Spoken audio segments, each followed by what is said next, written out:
Welcome to the first episode of our podcast, Worldwide Crimes. My name is Lily. And I'm Brooke. In this podcast, we'll cover crimes from all around the world with the musical talent of Pitbull, aka Mr. Worldwide. We're starting off strong with a pretty messed up case. Located in the wonderful state of California, this is the murder of Maribel Ramos. Let's get started. So I originally found out about this case through the Netflix show Worst Roommate Ever. Was it good? It was pretty good. Okay. It was a pretty good show. Does it talk about all the worst roommates? It does. It really does. It's true crime? Yeah. Okay. A few cases, there was like attempted murder. There was this one with like actual murder. I love that. So fun. I know. To really get into the little fine details of the case, Kwang Chol-joy, better known as Casey, is a 54-year-old male. He's single, really bad temper. He always lost it. He got a restraining order filed on him from his sister because of his bad temper. To be fair, he was going through a really hard time. He lost both of his parents and his job in like a matter of months. You know why? I don't know why. Okay. Couldn't find anything. Okay. But this is when he decided to move from Knoxville, Tennessee to California. Okay. He saw an ad on Craigslist for a roommate, and that was Maribel Ramos, 36-year-old Army veteran. Okay. She served 2 tours in Iraq. Very active student at California State University. She lived alone. She wanted her sister to move in with her, but her sister denied, couldn't do that. Joy moves in and immediately falls in love with her. And he is really creepy about it. He tells her sister all of the time that he loves her so much and is going to end up with her. The restraining order sister? No. Oh. No, Casey is talking to Maribel's sister. Okay. Sorry. Okay. He told Maribel to her face that he loved her constantly, and it obviously was not reciprocated. Do you know when, like, timeline as in, like, was this right off the bat? Oh my god, I love you, Maribel. Oh, it was like a few months in to living there. Okay. Maribel had a boyfriend at the time, so obviously, like, she wasn't feeling the same, so she just brushed it off. Okay. Casey paid for a cruise for her to go on. He got plastic surgery to look younger because, like, the age gap, and he was constantly, like, so jealous of her boyfriend and was so weird about it. Now, a few months after he starts being creepy, he stops paying his rent. So he's just living there, like, freely and being so weird. So him and Maribel, like, constantly get in arguments. On May 2nd, 2013, around 8:30 p.m., she calls her boyfriend, Paul Lopez, after getting into an argument with Casey. And this is the last time she's ever seen alive. Okay. She was on the phone, and she went to the main office of her building and dropped the rent off that she paid herself. Oh. Okay. So, last time she's seen, do you know what the phone call was about to her boyfriend? Yeah, she was just complaining that he wasn't paying rent and that they got into an argument. Okay. Was he, like, I'm thinking he's, like, mental or something. Yeah. Because, like, it just kind of turns. Yeah. Like, there's just, like, a big switch in it. Yeah, because, like, something's missing. Because, like, he kind of just, like, he's loving her and now he's, like, stopping doing everything. There was a knock at the door. We had to awkwardly answer Sorry, our bad. Okay. So, I don't know. I think it's kind of weird because the girl's, like, a smart, like, good, overall good person. And she had a boyfriend, and now, like, this guy just came in. Also, she posted an ad on the internet. That's on, like, Craigslist. On Craigslist. That's, like, the worst thing you could possibly do. She was desperate. Plus, she just, like let someone in that she didn't even know. Well, she did, like, the typical, like, roommate off of Craigslist. Like, she gave him, like, an interview and stuff, but she still, like, chose him to move in. Is this a dorm in her college? No, or she lived alone, like, in her own house. So she's a 54-year-old man who could potentially be her, not potentially, but, like, could be her dad. Yeah, literally. Age. He was looking for like a temporary place to stay though. Like he was looking for work, and he was eventually gonna move out. Okay. But it's still like. Where in California? Orange. Okay. It's kind of getting a big slant. Yeah, a big decline. Yeah. The rest of what I'm going to say is according to Casey, because she was never seen alive again. So this is like an interview type of thing afterwards? Like when he was questioned and stuff, like what he said happened. Okay. So according to Casey, after she's done paying the rent, she went home, argued with him about rent again. She comes home angry, and she just starts arguing, which I don't think you would want to do that. I feel like she wouldn't have started that, because she wouldn't have wanted to cause problems. But I mean, I get what she's saying, right? That like it is, but like also coming from someone who's a potential suspect, it's like I don't think it would escalate this quickly, especially him having bad temper. I feel like she didn't start that argument. Yeah. Like with his track record.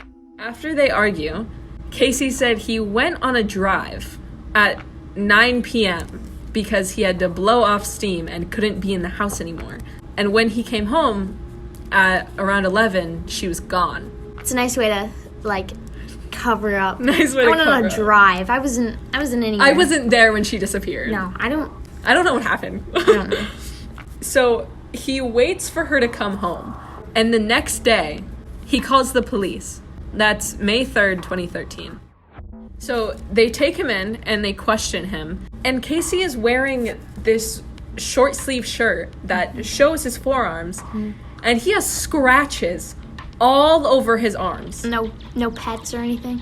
I think they did have a dog. Okay. I think he brought a dog. Not that a dog would do that, but like... But no, they were like crazy scratches. Yeah. I've seen like the interview. And they were all over his arm. And you know what he tells the police? What?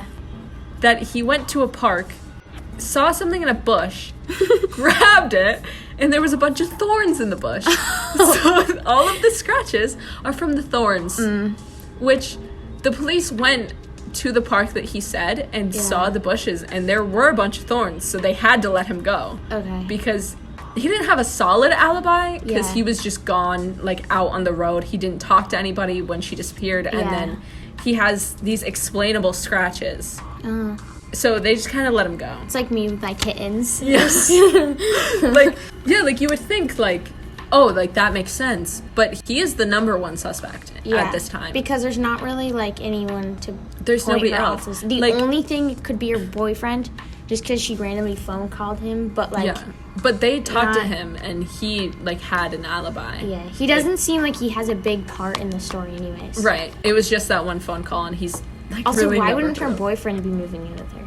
Like, she's taking another guy who's older, and she's not even like, hey, boyfriend, do you want to come live with me? It's like, no, I'll take this other old guy. Right, like... Not that 54-year-olds are old. Right, like, she's first asking her sister, and then when her sister denies, she doesn't go and ask her boyfriend. Yeah. Maybe she did, but I couldn't find that she did. Kind of sketchy, but, like... It is. I mean, when you want something quick, I guess. So, he had scratches. That's really nice. I don't know. I think the drive's kind of weird. He kind of just covered it up with a 2-hour-long drive. It's kind of like an easy kind of cover up. I would get having to leave the house if you don't want to argue. Yeah. But where are you going? But then, and then she's gone. Do you know if they had any cars? Because they could probably look at how many cars they had. Because if she was missing, he would take a car and go. And then they would probably see, like, if her car was gone, too. Because did she go anywhere, or is her car there and she's just nowhere? Not that he would actually, like, if he's... As of now, if he killed her, he didn't go on the drive. But I don't know. I'm not sure. That's what the police would probably look at. Yeah, I think they had one car and he took it, but I could be totally wrong. I mean, at least they're separated, so I don't know why she would also leave. Yeah. So like the dots are kind of connecting. Like he got a good. It makes sense, but it's kind of also like she's gone, so we kind of gotta link it up to someone. Right. Like it could, like he could be innocent, but there's also a lot of evidence pointing to him. Yeah. Because no one else has a greater significance in this story than Exactly. him. So it's kind of like in his case, he's from somewhere across the country that no one in her family really knows. Exactly. And he's kind of going here and then she's gone. Right. Like, it kind of has to link up to him. Unless she had, like, a bad relationship with her boyfriend or something. But I don't... But from what I found, she didn't. Like, they were happy. Especially if she's calling him about an argument about him. Okay. Yeah. Really glad that you said this. Okay. Get this. Yeah. 11 days before her disappearance, she made a phone call to the police. You know what she said? What? She said that she was scared of her roommate, Casey. She was scared of him harming her. And she wanted to let the police know that if she ever disappeared or if something happened to her, he did it. That's, like, all arrows pointing to him right now. Yes, exactly. Yeah. So there's all arrows pointing to him. Like, he is the number one police suspect. Do anything? Like They a couldn't. checkup or anything? They couldn't.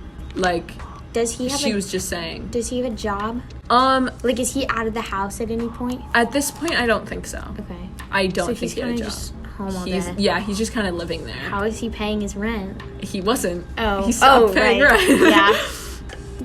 It's like, I mean, she probably could have, like, avoided this, because if she's scared, like, enough to call the police. Well, she tried to get him out, and he wouldn't leave. Why isn't she? Because if he's not paying his rent and she can pay rent and she moves out, like... Well, I think she had, like, just enough money to pay the rent, because, like, No, like, if she moved to a different apartment, like, somewhere else, and he's just not paying the rent, the guy who owns the apartment building is just gonna come up to him and, like, kick him out. Well, I guess, but, like, it was under her name. Like, she lived there.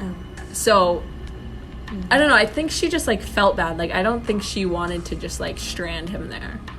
Yeah. I mean, but if you're that still, like, scared, though, right. it's like, you probably should do something and not just let him... Or, like, go, like, that's, like, stay with your sister or something. Yeah, that's, like... Or your boyfriend right, that you love so much. But 11 days, that's, like, 2 weeks after. So she's, like, she's scared enough to call the police, and then 2 weeks later, she's gone. Yeah. Exactly. But I mean, definitely, the police should have kind of done something about that, because she's scared, but, like, also, I don't know, they, like, she told them if anything happens, then he's to blame. Yeah. And something does happen, so it's, like, that's, like, huge evidence that it was... Right. After he's let go, they take his phone and computer into custody to search them. Oh, so the police take him back to the police station, and they take his electronics. Okay. They keep them and then let him go again. So in this time, he starts frequenting the local library and like using the computers there to search. Did they search his computers? Yeah. Okay. Yeah. And because he's the number one suspect and like the only person that they see like is doing stuff. Yeah. They take that into consideration and put like what's it called? Like some tracker on him. Yeah. So they know like what he's doing at all times, and like searched his internet history at the library. Yeah. And he is searching some interesting things on the computer. You want to know what he searched? What? What did he search? How long does it take for a body to decompose? And then this is the real icing on the cake. This is what like said it's him. Yeah. If it hasn't already. Right. You know, there's kind of there was an awareness walk for Maribel, and they were gonna like raise awareness with this walk. Yeah. And that's kind of big. Like just like she disappeared, and then they're like, because it's been it's been a few weeks. It's been like 10 days since her disappearance or something. So he looked at the location of that, zoomed in on like a little spot in Silverado Canyon in California. Okay. So the police are like, why did he do that? Yeah. So they go to that place, search for 45 minutes, and find her body. Does he know you can track computers? I guess he didn't.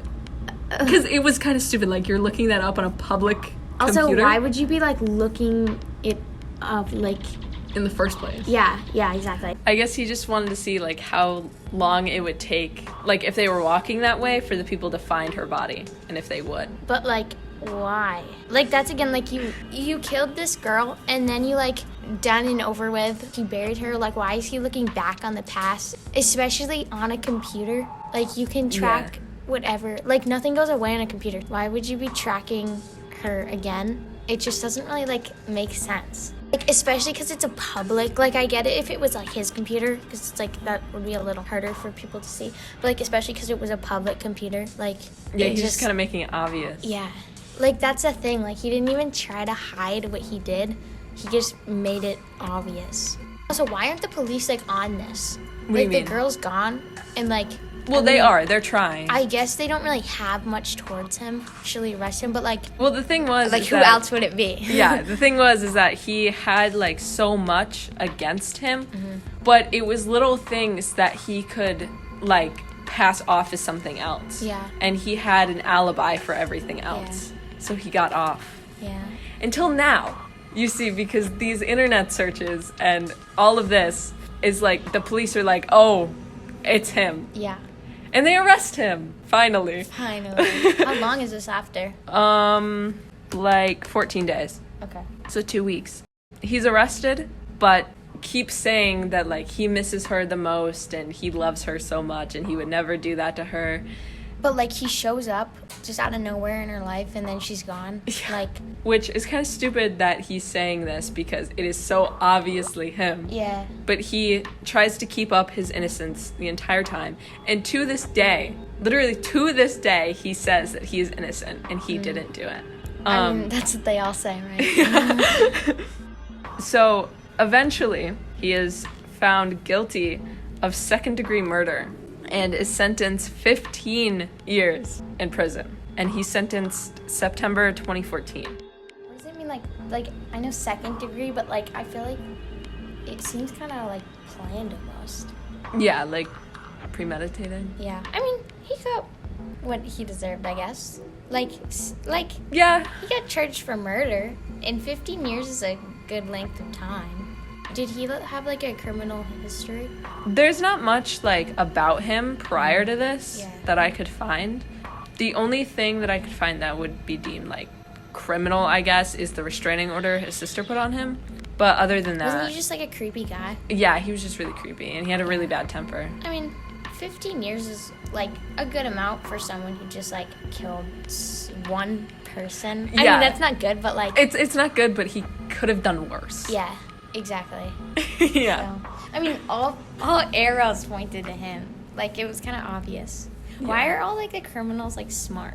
He didn't get away with it, but, like... He got away with it for 2 weeks. Yeah. Like, they didn't arrest him exactly for a while. He was taken into custody and, like, interviewed a few times and still got off. So when there's, like, no one else who would really exactly. do that. It didn't seem like she had a huge, like, she wasn't hugely popular. Yeah, she didn't have a huge social life. She didn't have a huge family. Like, the guy kind of just showed up and then she's gone. Like, it kind of has to be him. Like, I don't really think there's a way of getting out of that. Yeah. So. Yeah. I agree. Thank you for listening to our podcast, Worldwide Crimes. And remember, every day above ground is a great day.